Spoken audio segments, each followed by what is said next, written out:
Assalamualaikum warahmatullahi wabarakatuh.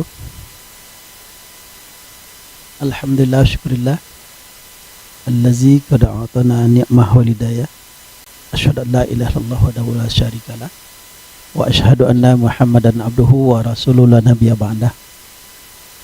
Bersyukur kita kepada Allah Subhanahu wa taala dengan nikmat kesehatan, nikmat iman dan Islam, kita bisa melaksanakan aktivitas sehari-hari. Dalam hal ini kita ingin melaksanakan perkuliahan yang saya pikir ini penting, karena mata kuliah ini mata kuliah yang baru. Tentu banyak hal yang perlu saya sampaikan. Mata kuliah ini kalaupun ada dikaji, tapi belum spesifik disebut sebagai mata kuliah psikologi sofistik. UIN Suska Riau melalui prodi psikologi bermaksud untuk memberikan karakteristik penciri dari UIN Suska Riau, bahwa kita berbeda dan patut untuk dijadikan sebagai tolok ukur ke depan, terutama kaitannya dengan eksistensi prodi di tengah-tengah masyarakat. Ini menjadi interest, menjadi menarik ketika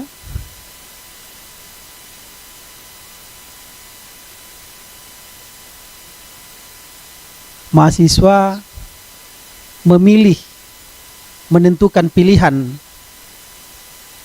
untuk meneruskan pendidikan pada perguruan tinggi, terutama prodi psikologi.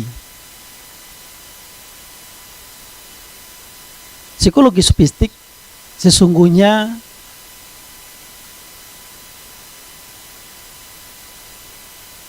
bukanlah barang baru, bukan pengetahuan baru. Bahkan sejak penciptaan manusia, kalau kita percaya bahwa Adam adalah manusia pertama, maka ketika itu psikologi tidak bisa lepas dari sisi kemanusiaan. Kita tahu Adam tidak bisa hidup sendiri. Dia perlu pendamping hidup.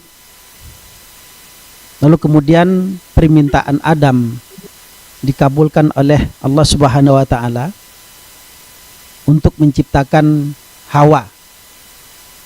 Seterusnya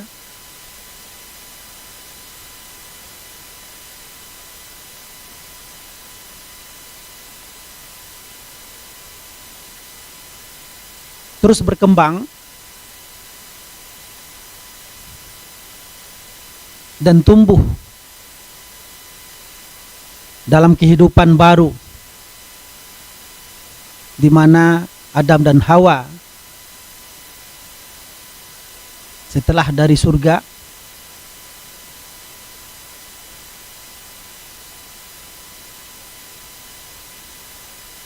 terlempar keluar ke bumi, dan banyak hal yang terjadi sampai hari ini. Tapi sebelumnya saya ingin mengucapkan terima kasih kepada semua yang sudah hadir, baik secara offline di ruangan Comment Center UIN Suska Riau, kemudian yang hadir secara online,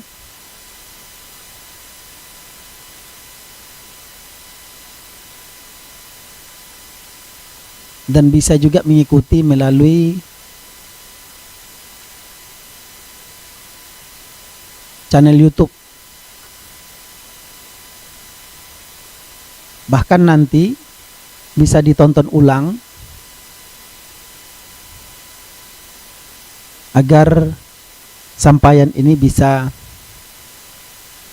termanfaatkan sedemikian rupa oleh teman-teman dosen maupun mahasiswa atau masyarakat luas yang punya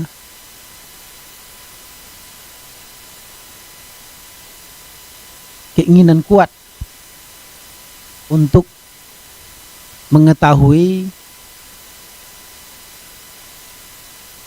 psikologi sofistik ini. Para dosen pengampu mata kuliah di prodi psikologi tentu ini merupakan hal yang relatif baru. Kita katakan sebagai relatif baru karena memang mata kuliah ini baru diajarkan pada semester ini.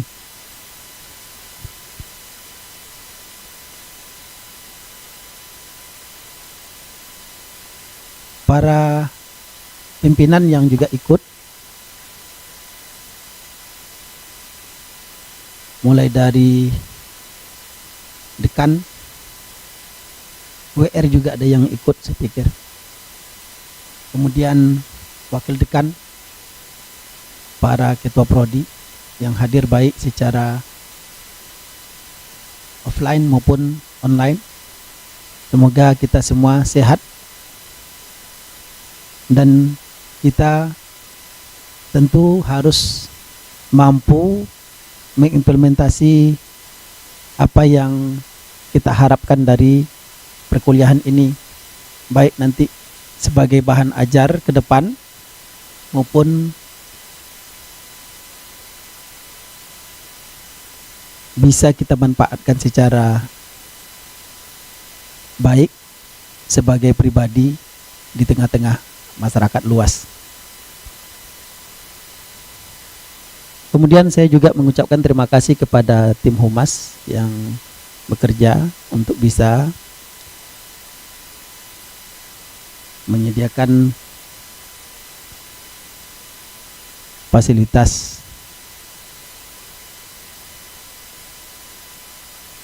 media pembelajaran yang kita lakukan secara hybrid dan blended ini. Kembali kita ke psikologi sofistik yang menjadi penting, artinya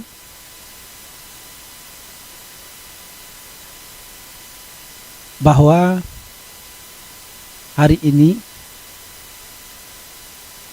kita memperoleh pengetahuan, bahkan menjadi pengalaman sendiri, di mana globalisasi, transformasi tidak serta-merta berefek positif, bahkan lebih dari itu banyak yang kita rasakan dan kita duga dapat merugikan kesehatan psikologis kita semua.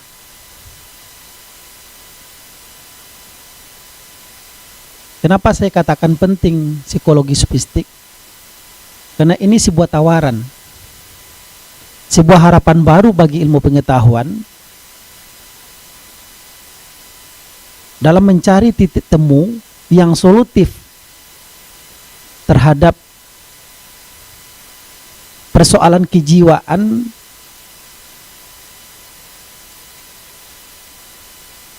yang membuat terkadang kita stres, psikosis, psikoneurosis, dan gangguan jiwa lain seperti depresi dan lain sebagainya yang tidak bisa diurung rembuk, di mana dalam catatan-catatan bahkan sangat ironis, misalnya pada tahun 2007 dilakukan survei oleh Ikatan Dokter Indonesia melalui psikiater.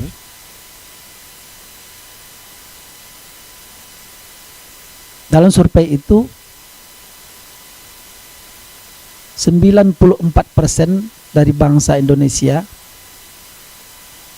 mengalami depresi berat dan ringan. Artinya hanya 6% yang kita tidak mengalami depresi berat maupun ringan. Tentu ironis.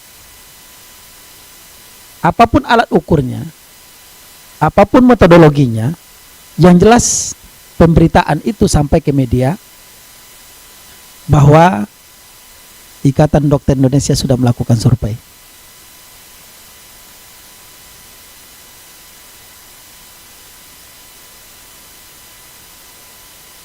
Dan saya khawatir kalau survei itu benar, tentu kita di dalam ini hanya beberapa orang saja, atau mungkin tidak ada satupun yang tidak mengalami depresi berat dan ringan. Catatan saya bahwa depresi berat maupun ringan itu kondisional. Maka selalu saya sampaikan, kita hidup ini setiap detik, menit, jam, hari, berganti minggu, bulan, dan tahun harus kita nikmati. Harus kita sadari bahwa kita harus berada pada kesehatan mental, berada dalam kebahagiaan yang oleh masyarakat dikenal luas. Hasanah fid dunya, hasanah fil akhirah. Doa yang selalu kita lantunkan, yang kita lapaskan, doa sapu jagat.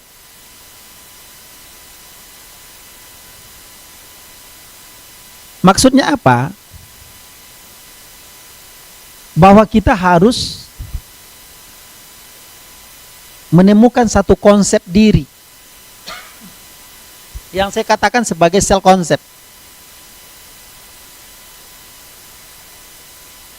yang kemudian terurai dengan self regulation, self management, agar kita terus menerus bisa hidup dalam kedamaian, dalam kenyamanan,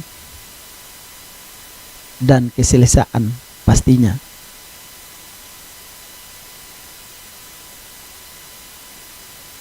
Tidak ringan untuk orang yang ingin bebas dari depresi berat maupun ringan ini. Kadang oleh sebab kita tidak bisa beradaptasi dengan baik atau mendengar cerita-cerita atau ketidakmampuan kita untuk melakukan self adjustment, menyesuaikan diri, akhirnya kita terganggu.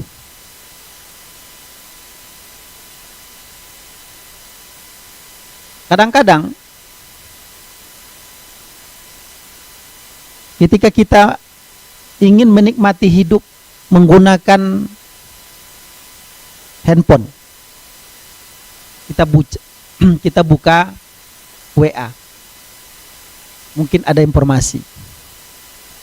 Tetapi ketika kita buka WA, ada informasi, yang informasi itu tidak berkenan kita terima. Artinya kita tidak setuju.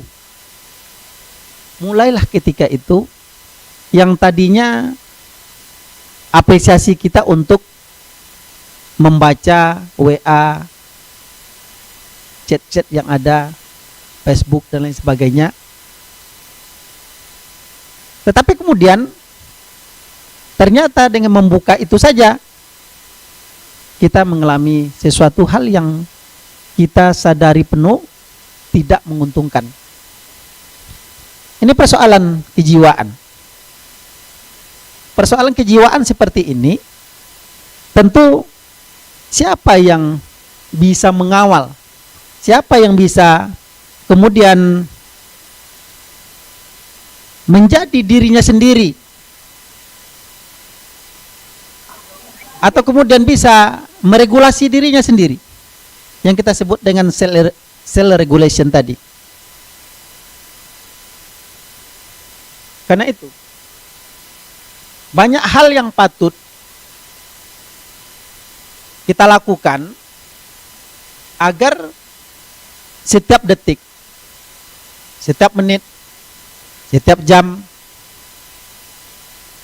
setiap hari, setiap minggu, setiap bulan dan setiap tahun, apabila kita kalkulasi, kita memang betul-betul sehat, kita memang betul-betul bahagia. Jika kita ukur dalam satu hari itu berapa jam kita yang berada dalam suasana yang kita sebut tadi depresi berat maupun ringan. Itu kita yang tahu, orang lain tidak tahu.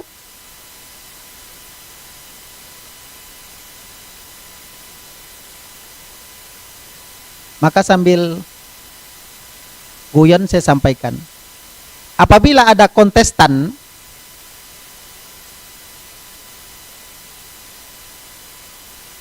dan ada alat untuk mengukur siapa yang bahagia, maka saya ikut kontestan itu. Kalaupun saya tidak nomor 1, paling tidak saya masuk dalam deretan nomor 2. Kenapa bisa? Karena kita mampu meregulasi. Kita memiliki konsep yang tahu kita ini bukan orang lain. Nah, ini pentingnya tasawuf. Ini pentingnya sufistik itu. Apa kata Imam Al-Ghazali? Man arafa nafsahu faqad arafa rabbah. Siapa yang mengenal dirinya, pasti dia akan mengenal Tuhannya.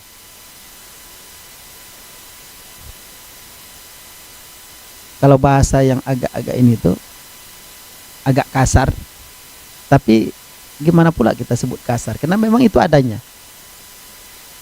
Selalu kita sampaikan, kamu ini tidak tahu diri. Itu artinya apa? Orang mengenal bahwa yang dituduh tidak tahu diri itu secara ekspresif ketahuan bahwa dia memang tidak tahu diri. Kalau orang saja sudah tahu bahwa kita tidak tahu diri, berarti ada yang salah. Ada yang gugur di kitanya. Padahal apa?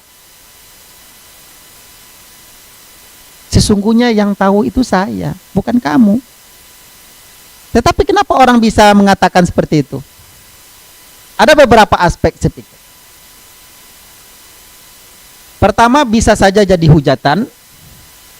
Yang kedua, bisa saja kena rasa tidak senang. Atau yang ketiga, bisa saja karena marah dan emosi melihat orang yang kita sebut sebagai tidak tahu diri.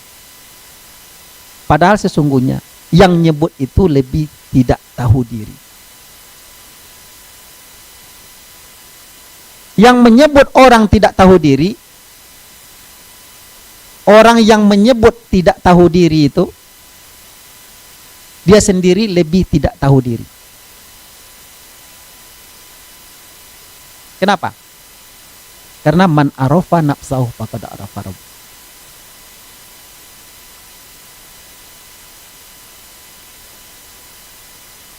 Di sisi kejiwaan,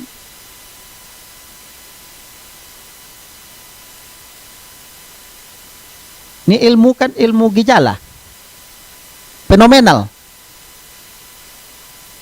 Jadi tidak ada yang pasti. Cuma bisa diukur dengan teknik-teknik dan metodologi.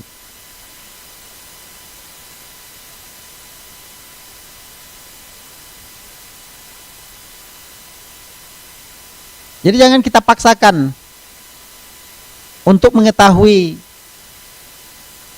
orang tanpa konfirmasi. Kita kan ingin tahu, ini orangnya siapa? Atau apa yang dibicarakan? Nah, yang pasti tahu, pasti yang membicarakan itu. Salah ataupun benar yang dibicarakan, kita konfirmatif. Baru kita tahu apa yang dibicarakan orang sesuai dengan apa yang kita pahami. Maka dalam agama ada maqasidus syariah. Maqasidus syariah itu yang paling tahu adalah syari, pembuat syariat, Allah Subhanahu wa taala. Nah, ketika orang bertutur, maka tutur katanya itu yang pasti tahu adalah orang yang bicara itu. Salah ataupun benar yang dibicarakan dia. Tapi bisa dikonfirmasi bahwa apa yang dibicarakan itu bisa saja tersalah dia dalam menyampaikan, tapi yang dia maksud sesuai dengan nuraninya. Itu yang kita gali, itu yang kita maksud dengan konfirmatif. Nah, ini bagian dari self regulation. Ini bagian dari self management, ini bagian dari self concept.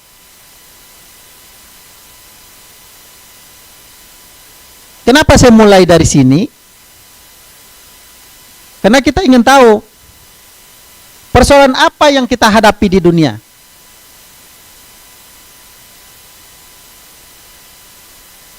Di mana ada persaingan, di mana ada tantangan, di mana ada masalah krusial yang harus kita selesaikan secara cepat dan tepat. Kita coba bayangkan Habil dan Kabil.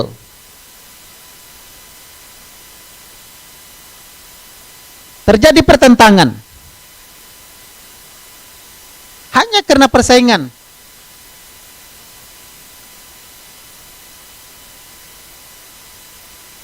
Memperebutkan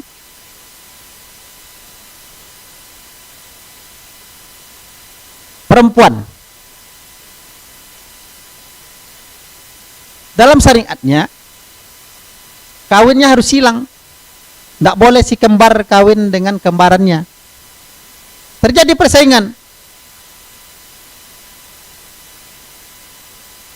Padahal tidak patut itu terjadi. Orang tidak banyak. Nanti kalau dibunuh satu, hidup satu, nanti temannya siapa? Tidak banyak teman, tidak banyak pilihan. Tapi itu tetap ada sejak Nabi Adam. Artinya persoalan-persoalan itu sejak awal penciptaan manusia sudah ada. Maka apa konsepnya? Fa'alhamaha fujuraha wa taqwaha. Manusia diberi bekal, diberikan potensi. Apa yang pertama? Potensi fujur untuk melakukan yang salah, yang dosa. Ini ada yang menarik, biar kita tidak terlalu ini. Kenapa ada istilah? Lebih enak jadi mantan preman berbanding mantan ustad. Pernah enggak?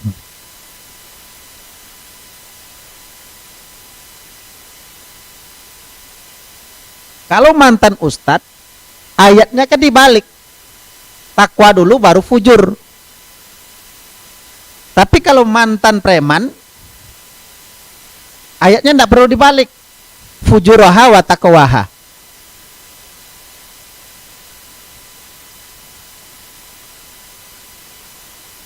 Nah, coba kita hubungkan. Ini kan kajian tasawuf ini, karena permulaan nih. Kita coba ini. Dalam tasawuf, dalam sufistik, dalam sufisme itu, yang pertama makomnya apa? Apa makom pertama dalam tasawuf? Nah,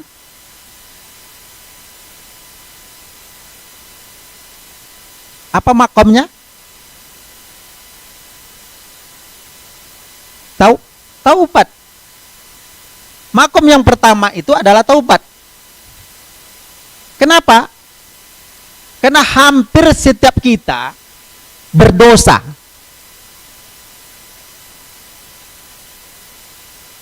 Tapi apa yang terjadi? Kita sudah tahu kita ini pendosa. Kita tidak pernah mau minta maaf. Tidak pernah mau minta ampun.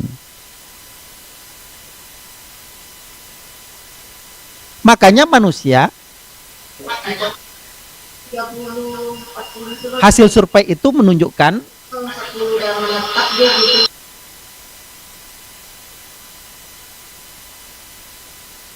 96% depresi berat dan ringan. Karena itu.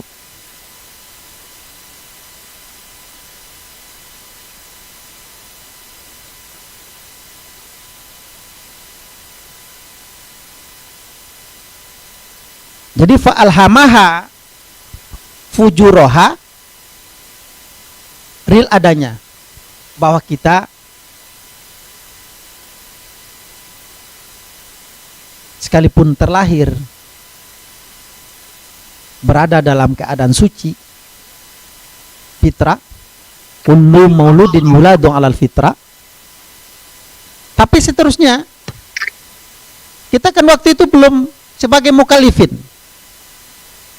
kita belum diberikan dosa apapun. Kapan diberikan dosa, diberikan beban? Ketika dia sudah berakal balik, sudah dewasa.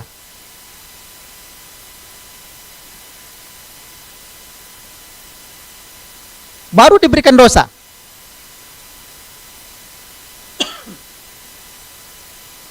Tahu kita sudah berdosa, tapi kita tidak mau minta ampun, tidak mau minta maaf. Keegoan kita inilah yang kemudian membuat kita depresi berat dan ringan.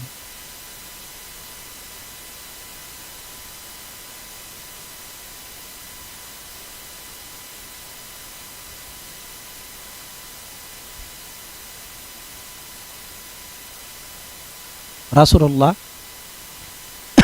orang yang maksum,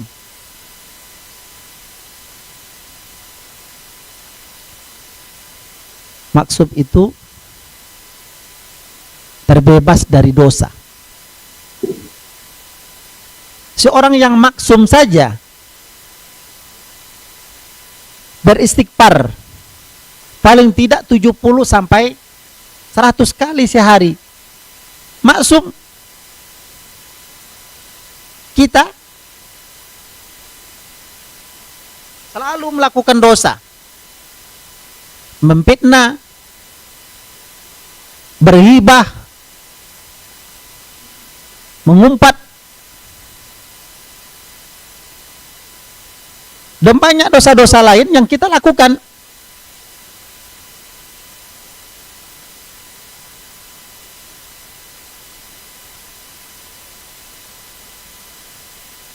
kita enggan pula beristighfar.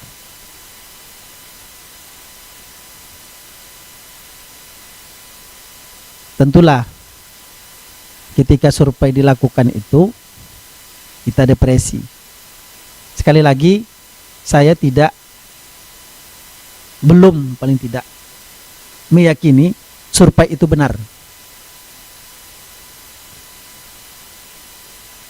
Kalau dilakukan survei itu ketika orang mengalami musibah dan itu dijadikan sampel, jangankan 96, 100% pun bisa.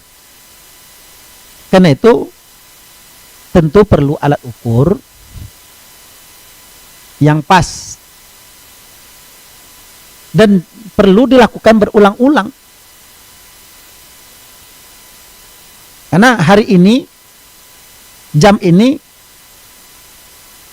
dilakukan tes ke saya misalnya. Saya nyaman, saya tenang, saya bahagia. Pastilah hasilnya bebas saya dari depresi. Tapi belum tentu nanti 1 jam kemudian, 2 jam kemudian masih tetap dalam keadaan bahagia atau stabil, itu tidak. Karena yang namanya kebahagiaan fluktuatif.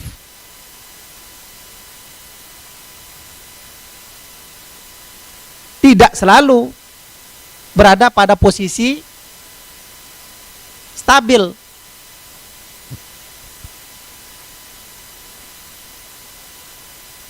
Maka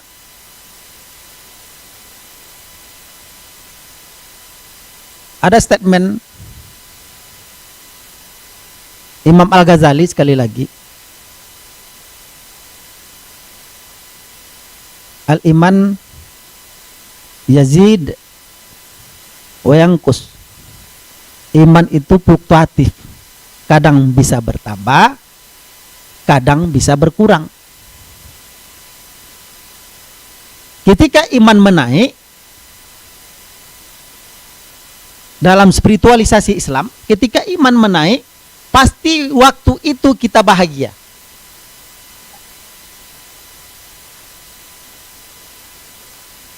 Saya mengingat pada tahun 95 saya ujian skripsi.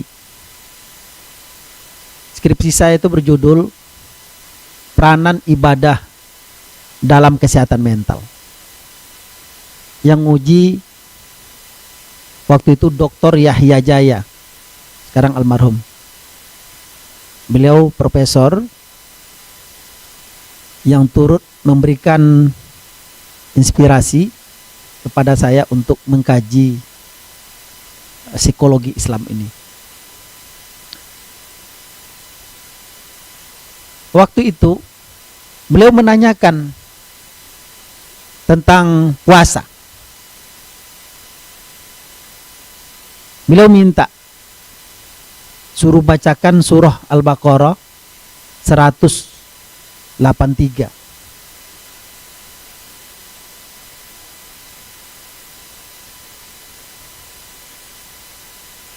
Ya ayyuhallazina amanu kutiba alaikumusiyam. Beliau tanyakan, di mana kata kunci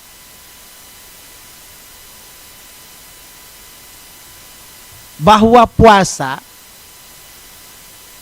dapat menjamin kesehatan mental dalam ayat itu?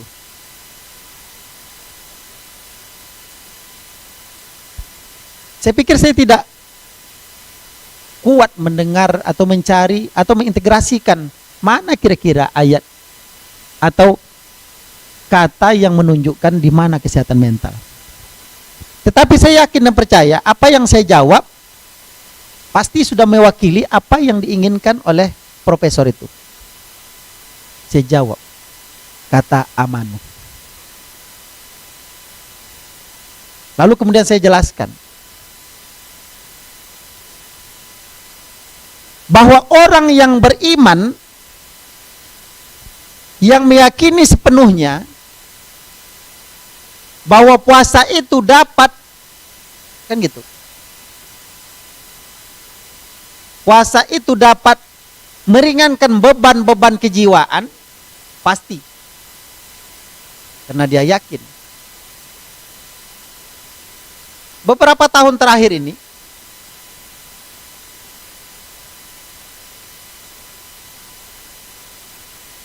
kita coba misalnya, pernah dengar istilah logoterapi? Viktor Frankl menjelaskan bagaimana kita mampu mencapai the meaningful life.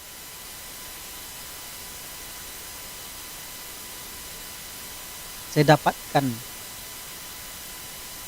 satu konsep pikiran yang luar biasa. Jadi rupanya ketika kita berniat puasa, maka siang tidak ingat makan siang. Tidak ingat makan. Apalagi sarapan. Kenapa muncul itu? Karena kita sudah niatkan berpuasa, jadi kita tidak berpikir makan siang. Kapan rasa lapar itu meningkat? Menjelang berbuka. Menjelang berbuka, kita merasakan lapar itu.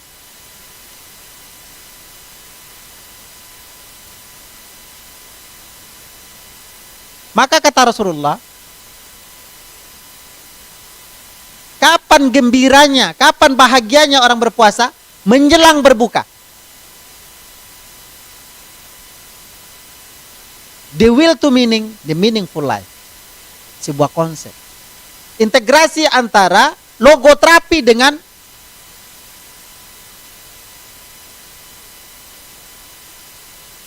puasa. Dengan Islam. Sekali saya sampaikan, maka yang kita maksudkan dengan integrasi bukan mengambil ayat. Misalnya, berkaitan dengan marah, ghadab, emosi, atau keluh kesah. Lalu kita bacakan ayat. Innal insana khuliqa halu'ah. Tidak. Itu bukan integrasi.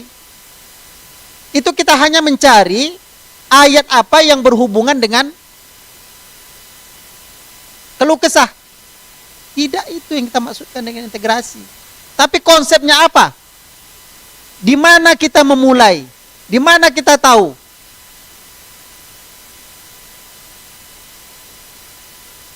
Makanya saya katakan tadi, ketika saya ditanya mana konsep, mana ayat, mana kalimat yang menunjukkan kesehatan mental dalam berpuasa itu, saya katakan, kata iman, amanu.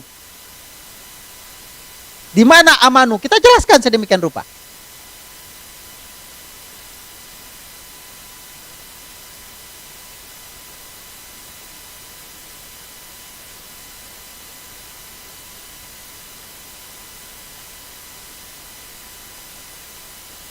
Ujian pada waktu itu didengar dan banyak audiens. Teman-teman saya bilang, satu-satunya ujian skripsi pada masa itu yang terjadi konfirmatif komunikatif. Menjawab dengan gamblang. Kenapa? Karena konsep tentang peranan ibadah dalam kesehatan mental, sebelum saya menulis, saya sudah matangkan. Maka saya katakan, Prof. Yahya Jaya salah satu menjadi orang yang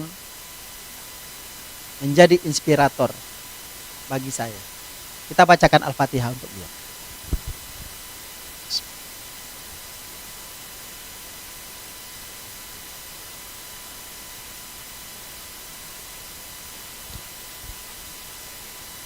Selesai. Inilah bagian penting kenapa psikologi sufistik perlu ada di UIN Riau. Agar problem-problem keumatan, problem-problem personal di sisi kemanusiaan bisa kita selesaikan dengan baik. Kemudian apa persoalan kita?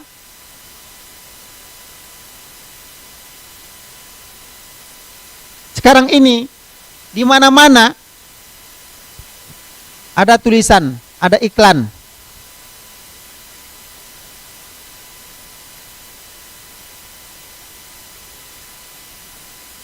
Ada darurat narkoba.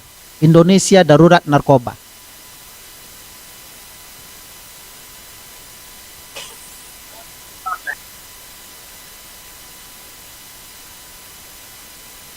Himbauan sampaian itu bukan tidak diketahui. Awalnya narkoba itu bersarang di kota.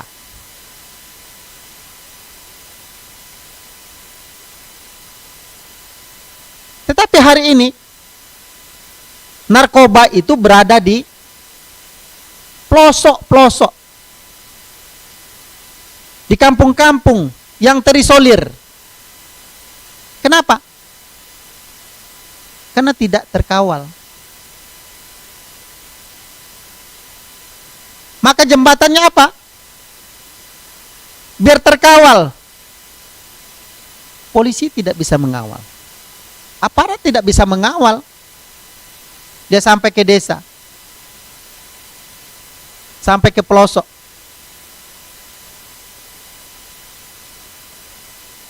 Tetapi sufistik mencari jalan keluar. Apa namanya? Muhasabatun nafs. Jadi yang mengawal kita itu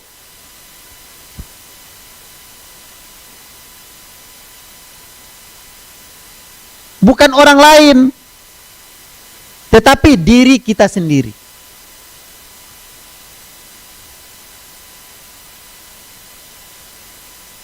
Maka konsep muhasabatun nafs itu menjadi penting, artinya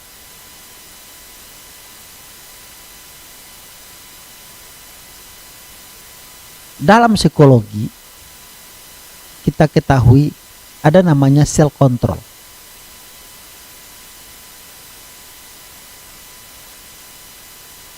Self control itulah yang kita sebut dengan muhasabatun nafs. Kalau kita sudah muhasabah, maka kita akan tahu bahwa narkoba punya efek buruk. Karena itu kita tidak akan konsumsi. Tapi kalau pengawasan dari luar,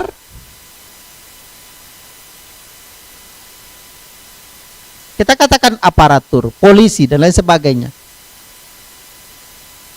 tidak berperan banyak. Makanya ketika lembaga-lembaga rehabilitasi yang hadir hari ini belum mampu mencarikan solusi yang tepat terhadap pecandu-pecandu narkoba. Ketika direhab beberapa bulan, pulang balik lagi. Kenapa balik lagi? Karena tidak memiliki self control. Tidak memiliki muhasabatun nafs. Ini hanya dimiliki oleh orang-orang yang mau bertazkiyatun nafs. Mau menyucikan diri. Disinilah hadirnya psikologi sufistik. Kalau tidak, tentu tidak berhasil dengan baik. Bukan tidak berhasil, tapi tidak berhasil dengan baik.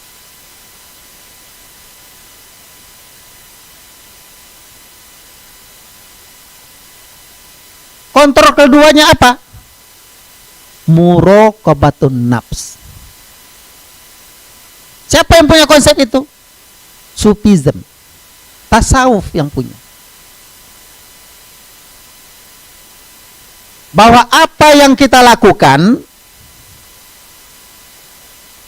dikontrol oleh Allah Subhanahu wa taala.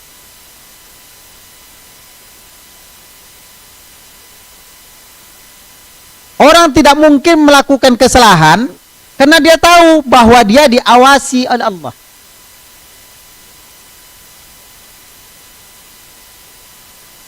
Tidak mungkin. Tidak mungkin orang melakukan itu.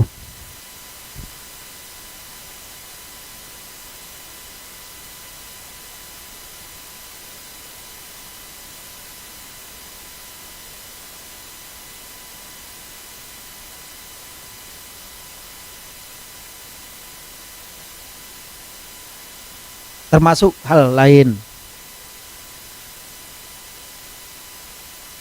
berkaitan dengan fujuroha, fujur, potensi kita untuk melakukan keburukan.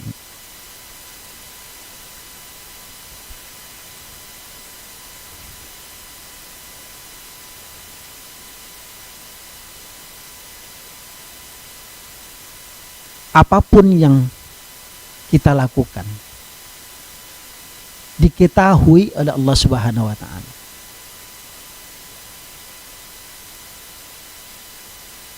Apabila kita menyadari bahwa kita diawasi oleh Allah, maka tidak mungkin kita melakukan maksiat.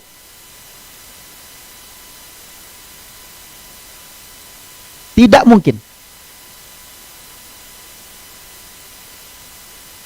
Makanya para salafus soleh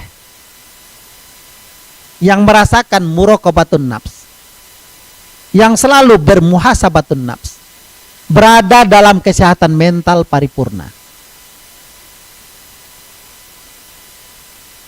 Siapa itu? Para sufi.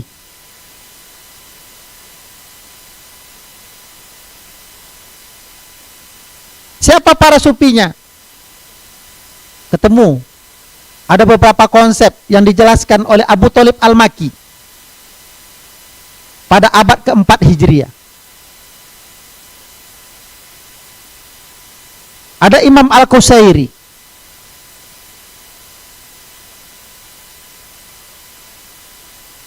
ada Imam Al-Ghazali. Nanti kita uraikan pada pertemuan berikut. Ada Ibnu Qayyim Jauziyah.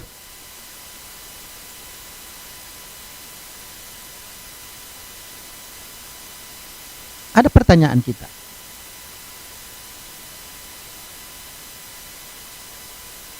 Apa sesungguhnya tasawuf? Apakah orang yang selalu berzikir saja yang bertasawuf? Atau orang yang bertasawuf itu yang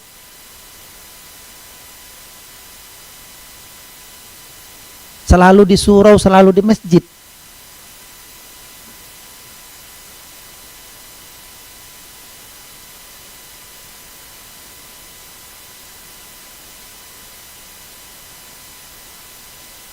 Lalu kemudian kita yang berada di ruang AC, di tempat ini, tidak ada yang sufi? Atau memang tidak ada? Konsep ini perlu kita jelaskan.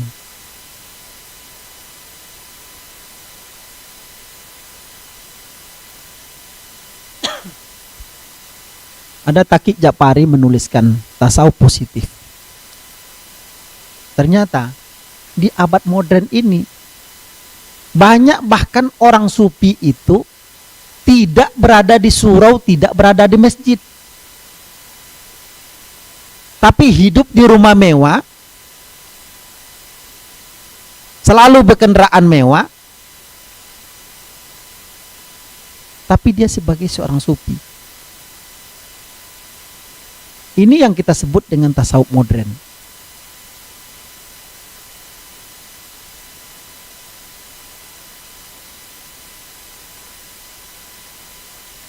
Sebetulnya Abu Thalib Al-Makki, Imam Qushairi, Ibnu Qayyim Jauziyah, Imam Al-Ghazali sudah menjelaskan secara konkret bagaimana menjadi seorang sufi. Tidak harus pakai sorban, pakai kopiah kemana-mana. Karena pakai kopiah itu kadang-kadang jadi ini juga kan, jadi tameng aja. Pakai kopiah, pakai sorban. Perangai juga tidak mencerminkan penampilan. Tidak bisa juga kita percaya.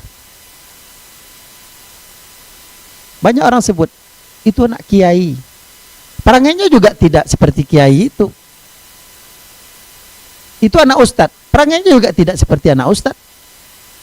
Biasa aja. Tidak mungkin ustad itu bisa mengawal anaknya kemana-mana. Bahkan kita di kampus ini, saya pernah datang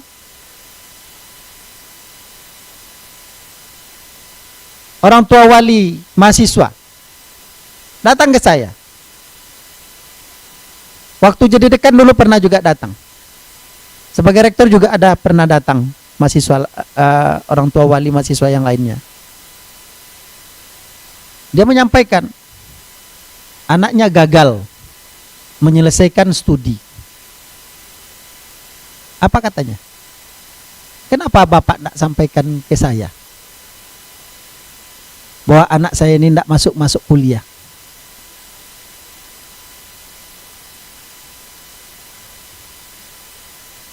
Saya sampaikan, mahasiswa kami ini 32.000, Pak. Tapi kan nomor handphone saya kan ada. Ya, tapi saya tidak sempat ngecek nomor handphone Bapak satu-satu. Saya tahu kan hari ini dengan anak Bapak ini. Satu lokal aja sulit saya menghafal nama orang, Pak. Apalagi jumlahnya ribuan yang saya tidak pernah ketemu. Dosen aja saya tidak hafal. Bapak tak bertanggung jawab. Ya mungkin silap saya, Pak. Nah itu kan satu hal yang terjadi. Artinya apa? Dia sendiri, anaknya sendiri tidak bisa dia kawal, apalagi anak kita yang jumlahnya 32.000. Kan gitu tuh kan? Marah-marah dia dengan staf. Jangan Bapak marah. Staf saya sudah capek. Bukan tidak bekerja mereka. Sudah berbuat. Ketika datang tentu dia carikan solusi. Tapi Bapak datang kan di akhir-akhir. Gimana pula nak cari solusi?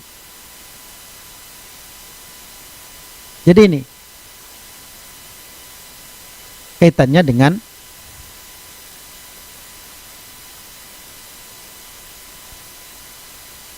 bahwa Ustadz tidak juga bisa mengawal semua. Tetapi ketika kita kemudian kembali ke sel konsep bahwa kita ini diawasi, bahwa kita ini harus kenal diri sendiri, maka hampir kita pastikan selesai semua masalah. Dan jawabannya ada dalam tasawuf. Karena itulah tasawuf penting kita jadikan sebagai muatan psikologis yang kita sebut dengan psikologi sofistik.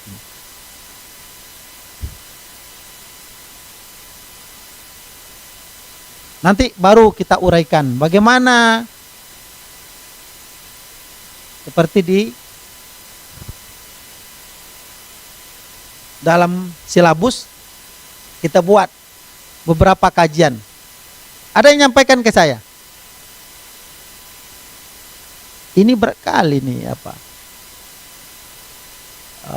kajian psikologi sofistik ini. Sebetulnya tidak ada yang berat.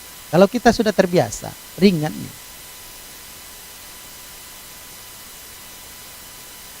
Tidak ada satupun yang sudah terbiasa yang berat. Berbohong saja berat, tapi karena terbiasa berbohong mudah. Begitu ya. Atau yang maksiatnya.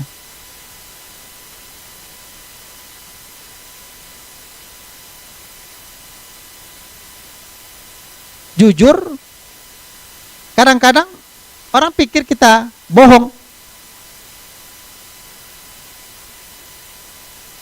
Tapi bohong, terkadang orang pikir jujur. Gimana pula tuh ceritanya itu? Kita sudah jujur tapi dipikir orang bohong. Tetapi ketika kita bohong, dipikir orang jujur. Saya selalu sampaikan. Ada yang ini, pengalaman saya ini.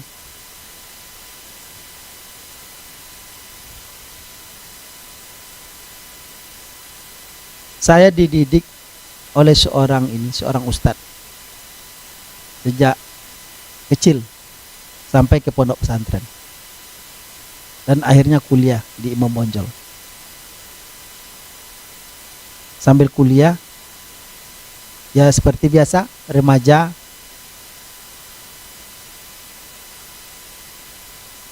banyaklah keluh kesahnya. Abang saya ini, yang ustadz yang saya sampaikan tadi, selalunya siapapun yang dia lihat, yang dia pandang salah, pasti dia marah. Karena dia tidak senang. Begitulah dia. Dan saya paham. Pada satu kali ada teman saya yang dia lihat pacaran aja. Dia tengok, kok pacaran aja kerja. Ditegur dia, kamu ini pacaran aja kerja kamu, orang tua kamu tak gimana tuh ininya, gimana cara mendapatkan ini, kamu pacaran aja kerja. Ada pekerjaan pacaran tuh? Tidak ada ya. Tapi orang berpacaran ada kan. Lalu disampaikan oleh teman saya ini, Hairunas juga gitu katanya. Pas saya pulang ditanya, ini kata teman kamu pacaran aja kerja sini?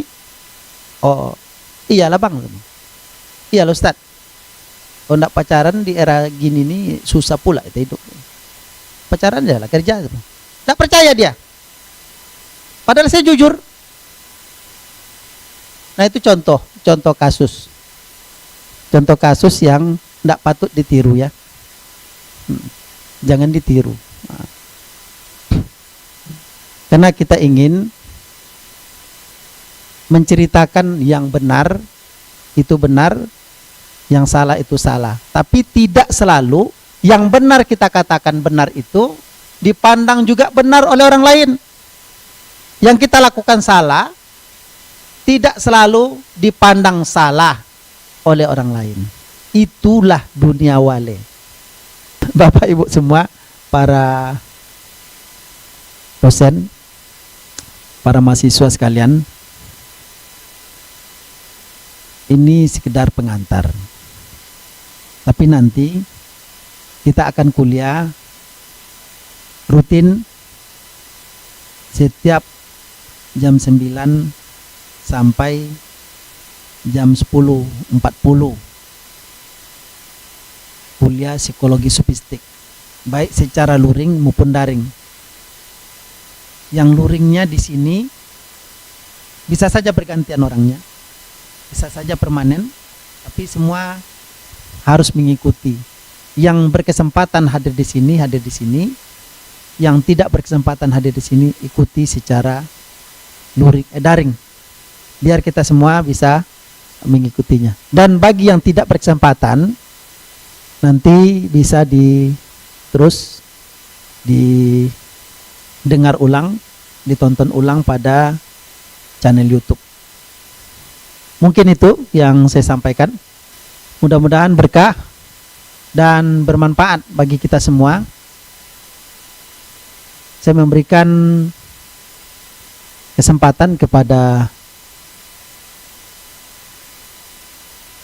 semua kita untuk menyampaikan beberapa pertanyaan. Ya, silakan.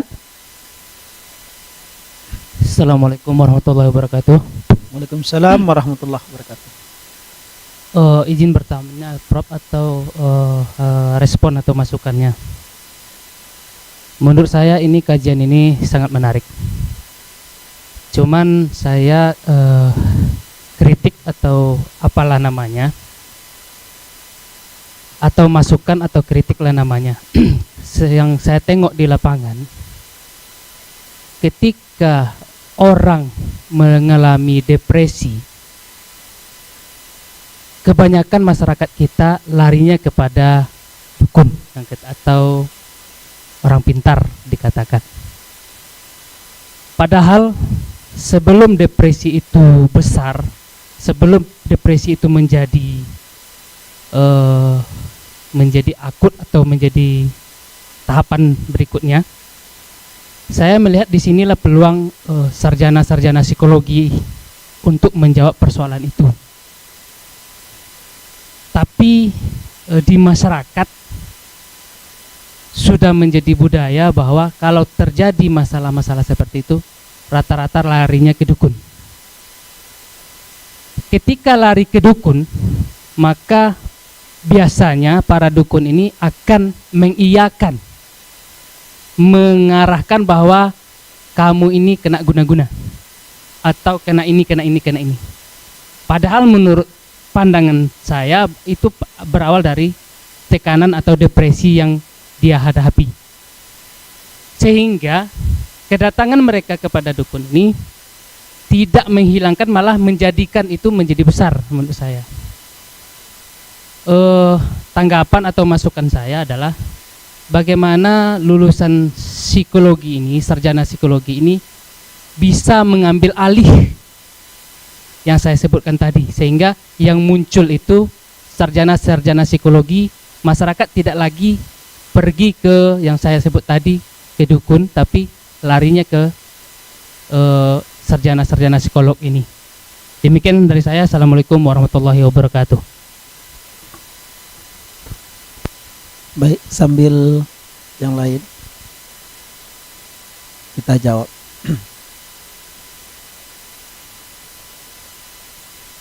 Era modern memang, era modern ini cenderung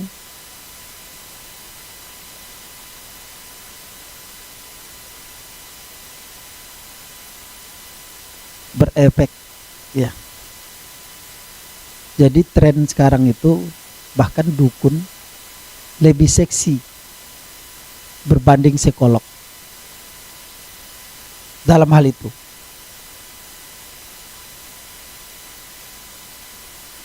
Bahkan para politikus,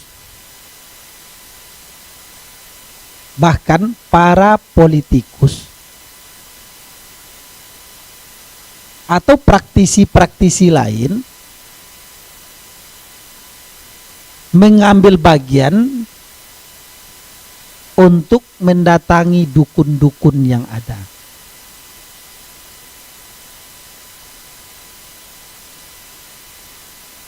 Ini sebetulnya menunjukkan bahwa mereka-mereka ini tidak berada dalam kondisi sadar. Ketika datang ke dukun, percaya enggak kita? Kalau dukun itu tahu, misalnya dalam politik, kalau dukun itu tahu bahwa dia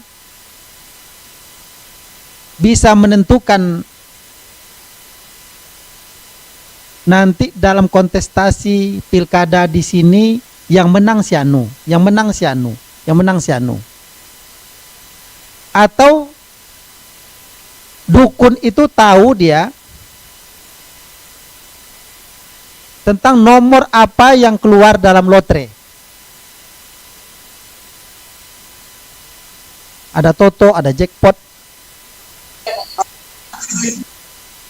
Dulu ada Porkas, ada SDSB. Kalau tahu dia nomor itu, kenapa dia kasih ke orang? Kenapa sampai hari ini dukun itu miskin? Baguslah dia yang ambil bagian. Betul tidak? Kalau kita tahu bahwa kita besok akan mati, maka hari ini kita tidak sempat lagi bekerja, ibadah aja kita semua. Tapi kita kan tidak tahu. Maka orang yang datang ke dukun cenderung mengalami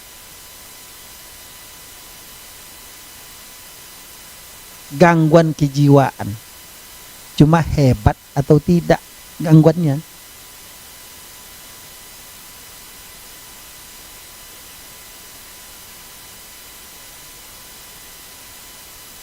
Tapi begini, setiap kita ini kan diuji. Tidak luput dari ujian.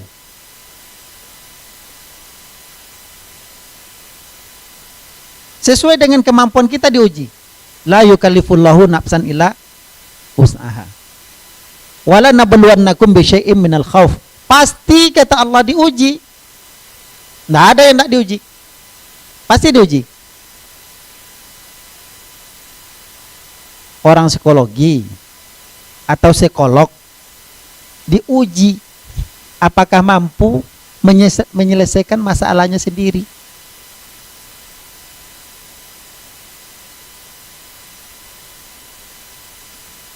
Konselor juga begitu. Apakah mampu menyelesaikan masalahnya sendiri?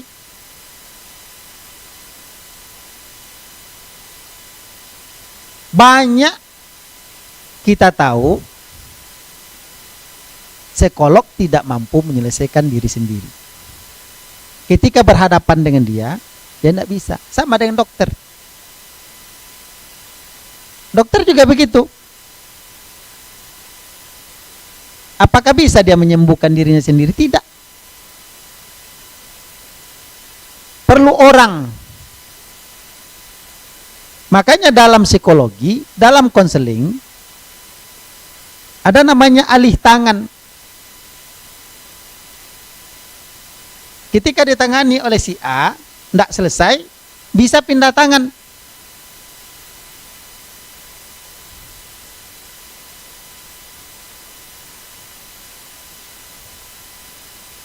Jadi ada asas-asas yang perlu dipatuhi.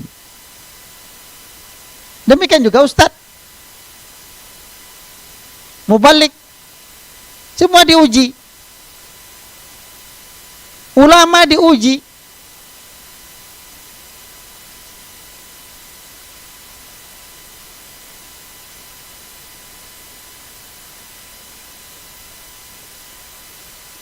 Urwah saja diuji. Begitu kuat agamanya, diuji. Kuat ibadahnya, diuji. Ketika kakinya harus diamputasi, tidak ada jalan lain, harus diamputasi, apa yang terjadi?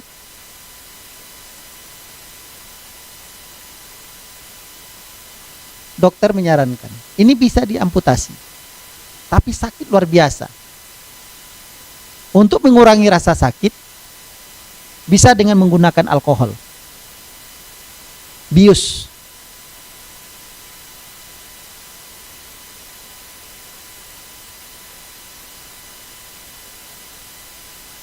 Tapi kata Urwa, saya bisa kok menahan sakitnya. Aman aja bagi saya itu katanya. Tapi dokternya tidak percaya. Potong aja lah kaki saya itu katanya. Tidak perlu obat, tidak perlu dicampuri dengan hal-hal lain, dengan sesuatu yang menurut beliau haram. Tidak perlu katanya. Potong aja. Tidak akan tahan. Tahan katanya.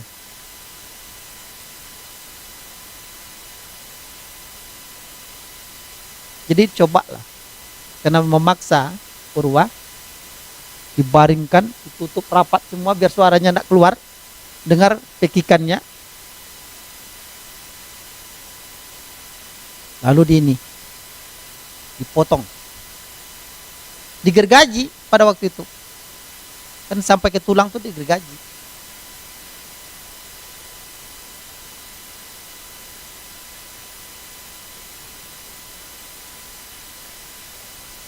Pas dipotong, apa obatnya?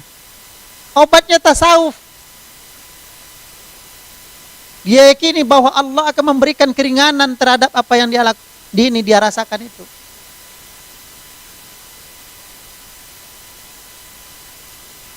Sama ketika Ali kena pedang, kena busur panah, ditarik waktu sholat. Itu juga dilakukan dengan zikir aja dia, dipotong. Tak ada apa-apa.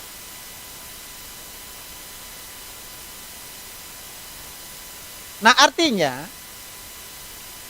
kita semua diuji dengan penyakit dan lain sebagainya. Tapi mampukah kita keluar dari ujian itu?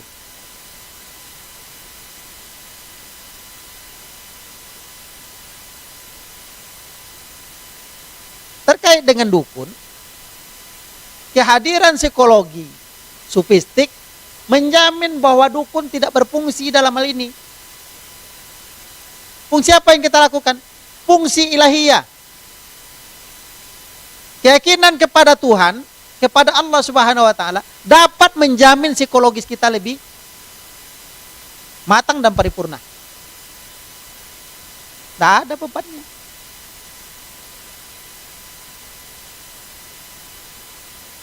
Jadi tidak perlu risau-risau amat. Apa itu konsepnya? Iman. Apa konsepnya? Ibadah. Apa konsepnya? Akhlak. Selesai. Nah, yang belajar psikologi sufistik mulai mencoba menerapkan keilmuan ini dengan baik.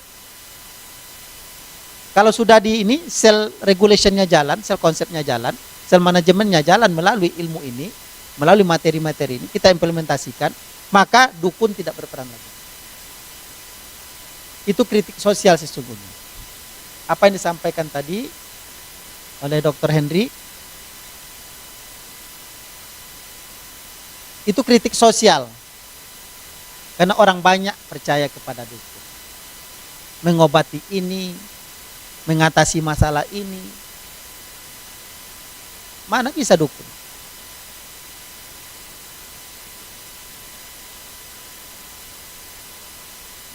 Maka hurafat tahyul yang seperti ini, percaya ke dukun ini dilarang oleh Islam. Man atakahinan fasa'aluhu say'in. Siapa yang datang ke dukun dan percaya?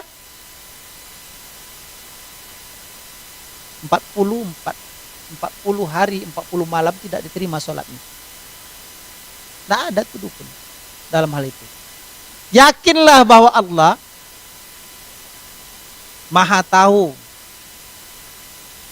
Maha memberikan solusi. Minta kepada Allah. Tapi konsepnya apa? Iyyaka na'budu wa iyyaka nasta'in. Bukan iyyaka nasta'in wa iyyaka na'budu. Bukan. Beribadah dulu baru minta tolong. Kita kan terbalik.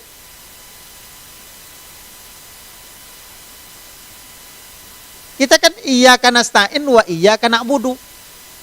Enggak gitu. Biasanya sholatnya pendek, doanya panjang.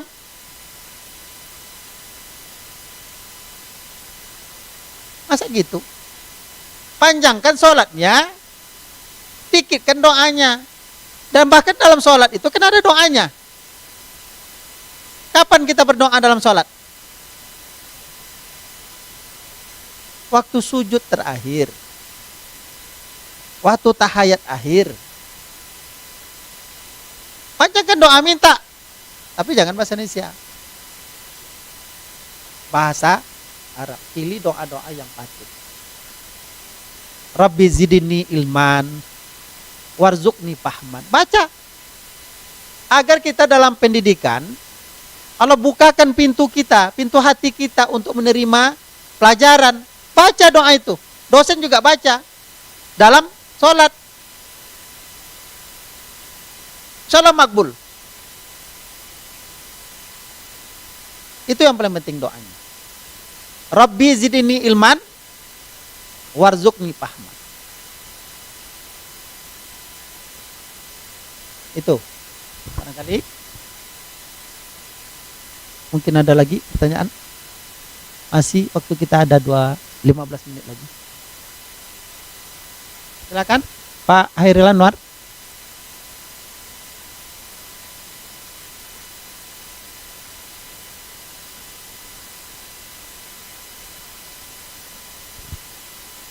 Assalamualaikum warahmatullahi wabarakatuh.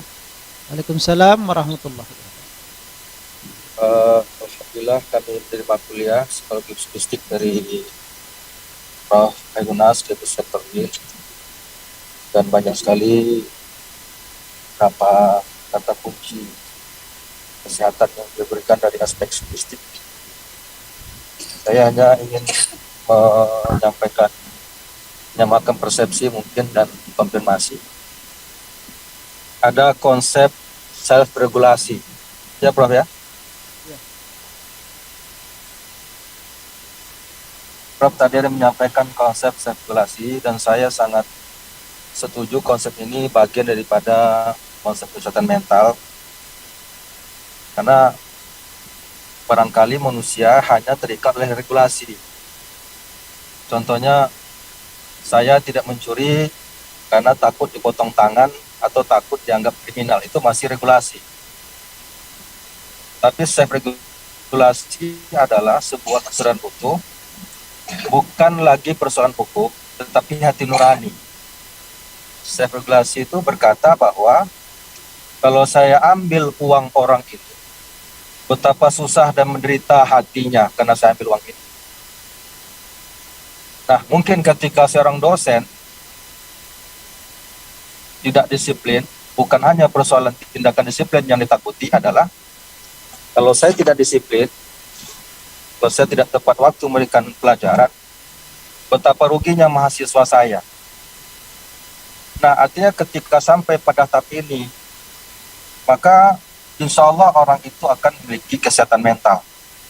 Karena tidak ditekan oleh persoalan hukum, tidak ditekan oleh persoalan regulasi, tetapi betul-betul hadir daripada sebuah kesadaran jiwanya tentang sikap tanggung jawabnya, baik dalam konteks kehidupan sehari-hari maupun khusus dalam pendidikan di UIN ini.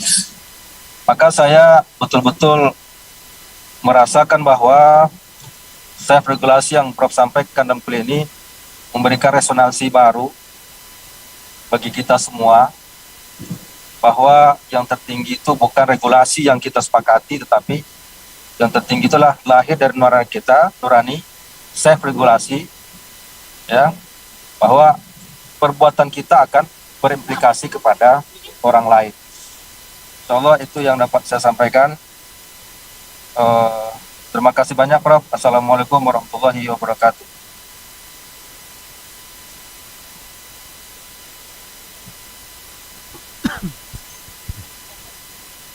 Waalaikumsalam warahmatullahi wabarakatuh. Saya pikir tidak perlu saya tanggapi. Yang penting, saya pikir memang pemaknaan self-regulation kaitannya dengan psikologi itu yang patut kita coba sama-sama menyadari bahwa ini kan persoalan bagaimana menjadi diri sendiri.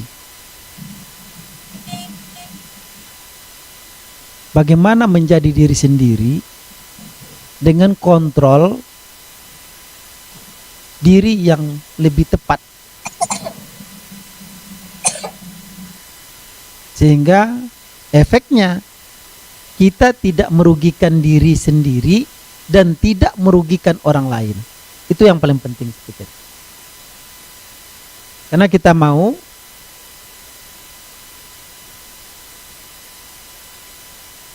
kita hidup dengan penuh kesahajaan dalam menjalankan roda kehidupan. Dan tentu kita ingin bersama-sama menjalaninya dengan penuh kebahagiaan.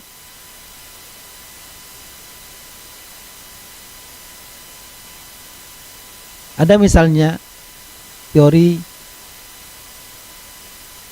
dari RIP ya, psychological well-being,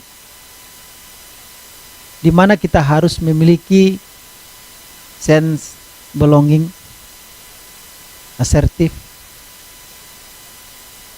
sense of crisis, rasa empati, simpati. Apabila kita hubungkan dengan perkembangan ilmu pengetahuan kaitannya dengan psikologi, maka patut kita coba terus mengumpulkan tumpukan-tumpukan berharga dari turas Islam. Karena kita tahu apa yang menjadi konsep psikologi barat. Saya tidak menuduh, tapi apa yang dibicarakan di psikologi barat itu, apabila kita coba integrasikan dengan kehidupan Rasulullah, maka cenderung kita mengatakan bahwa Rasulullah itu psikolog agung. Karena tidak ada yang disampaikan oleh psikolog barat yang belum diimplementasikan oleh Rasulullah. Cerita fisiologis Rasulullah sudah dulu. Contoh. Rasulullah katakan, paling sederhana, makanlah sebelum lapar, berhentilah sebelum kenyang. Matang.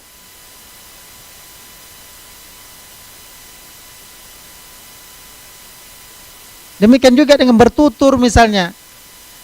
Gunakan tutur kata apa untuk beraktualisasi diri? Tutur katanya itu harus kaulan lainan, kaulan sadida, kaulan ma'rufa, kaulan maisurah.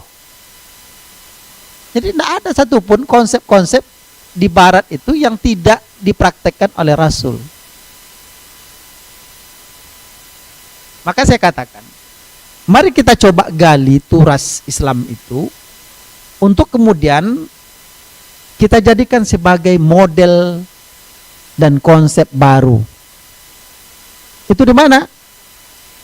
Ada dalam psikologi sofistik, ada psikologi Islam, ada lagi nanti psikologi ibadah. Belajar itu, belajar di UIN Suskariau. Itu yang paling penting. Bahwa kita tahu bagaimana cara mengintegrasikan dengan baik. Barangkali itu ya. Masih ada 6 menit lagi. Ya, silakan. Assalamualaikum. Terima kasih kepada Profesor yang telah memberikan saya kesempatan. Perkenalkan, saya Abdul Qadir, mahasiswa Pasca Sarjana UIN Suskariau, semester 2, jurusan PAI. Menarik sekali tadi Profesor telah menjelaskan tentang psikologi sofistik, di mana selama ini sufi itu diidentikan dengan hidup sederhana, zuhud dan lain sebagainya, tapi tadi coba dibangun bahwa sofistik itu tidak selalu seperti itu, tapi juga bisa hidup dengan dalam rumah yang mewah dan lain sebagainya. Pertanyaan saya begini, Prof, dalam psikologi sofistik ini Tentu tadi sudah dijelaskan tentang pengetahuan yang nantinya akan menimbulkan kesadaran. Apakah ada seperti yang kita pelajari, yang kami pelajari selama ini, bahwa dalam sufi itu selain dari pengetahuan juga ada riyadah atau treatment khusus gitu. Apakah dalam materi ini juga ada treatment atau riyadah khusus, seperti kalau pada sufi ada tarikat ini dan itu dan lain sebagainya? Apakah dalam psikologi ini ada treatment khusus atau metode khusus gitu yang berkaitan dengan riyadahnya, Ustaz? Prof, atau hanya dibangun berdasarkan pengetahuan dan kesadaran? Terima kasih. Kembali kepada moderator. Baik, Pak Abdul Qadir, bagus pertanyaannya. Ada 3 tahapan. 3 tahapan riyadah dalam psikologi sofistik. Pertama namanya takhalliyatun nafs.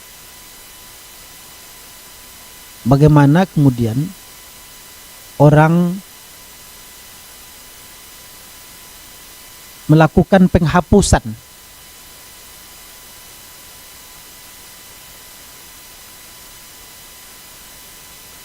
menghilangkan segala noda dan dosa,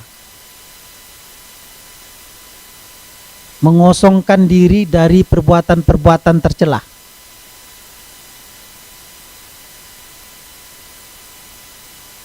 Perbuatan-perbuatan maksiat harus terhindar. Di mana tahapan ini menjadi riyadah penting, exercises yang kita sebut dengan takhalliyatun nafs. Itu yang pertama. Yang kedua, ada tahapan di mana namanya tahalliyatun nafs. Tahalli artinya bagaimana kemudian kita menghiasi diri dengan perbuatan-perbuatan, selalu mengimplementasikan dengan perbuatan-perbuatan yang baik dan positif.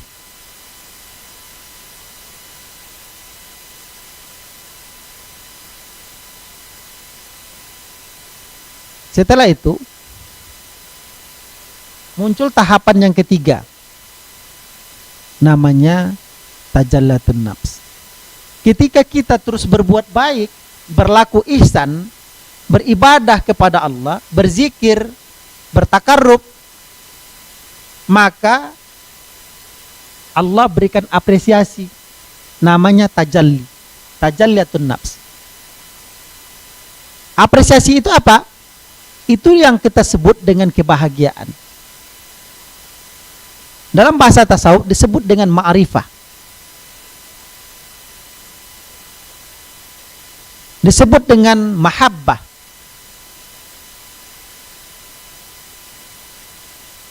Jadi Allah berikan rasa cintanya yang sangat dalam terhadap hamba. Maka sa'adah diperoleh. Self happiness dapat segera. Tentu tahapan yang ketiga ini berat. Tidak banyak orang yang bisa sampai ke situ.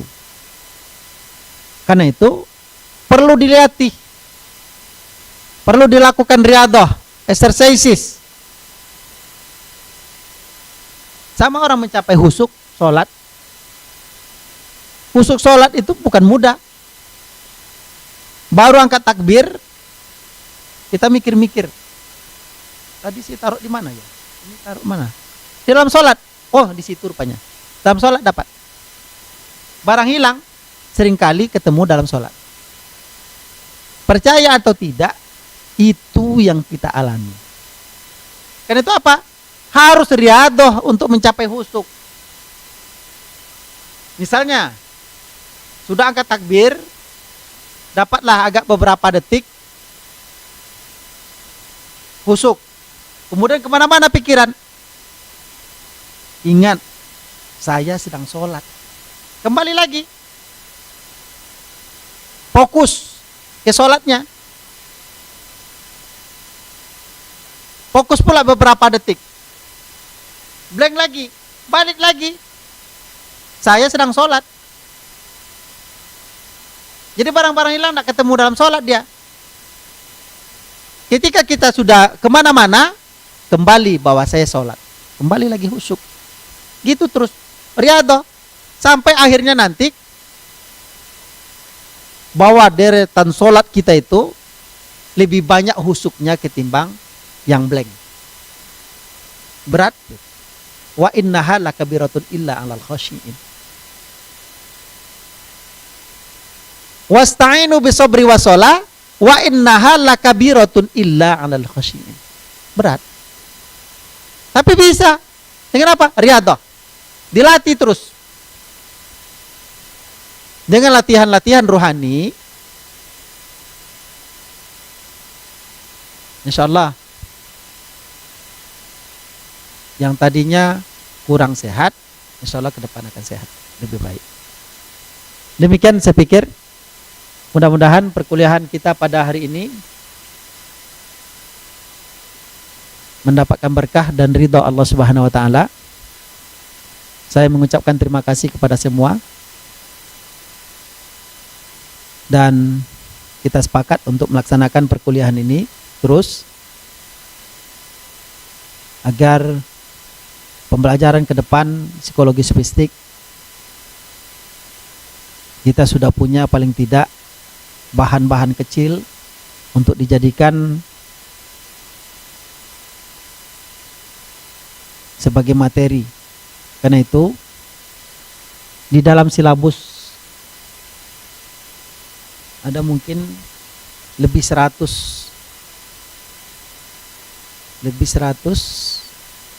referensi yang bisa digunakan. Ini referensi mungkin lebih dari 100 referensi yang bisa dibaca, bisa juga ditemukan dalam e-book atau jurnal-jurnal, bisa dan bisa juga mungkin harus menggunakan hard copy. Artinya apa yang ada, apa yang kita kaji dalam psikologi sofistik tidak serta-merta muncul begitu. Karena banyak, bahkan ribuan referensi yang berkaitan dengan psikologi sofistik. Tapi harus kita ramu, harus kita sesuaikan, harus kita integrasikan. Bagaimana misalnya menemukan satu konsep dengan konsep barat, akhirnya terintegrasi dengan baik. Mudah-mudahan berkah. Demikian saya sampaikan. Wassalamualaikum warahmatullahi wabarakatuh.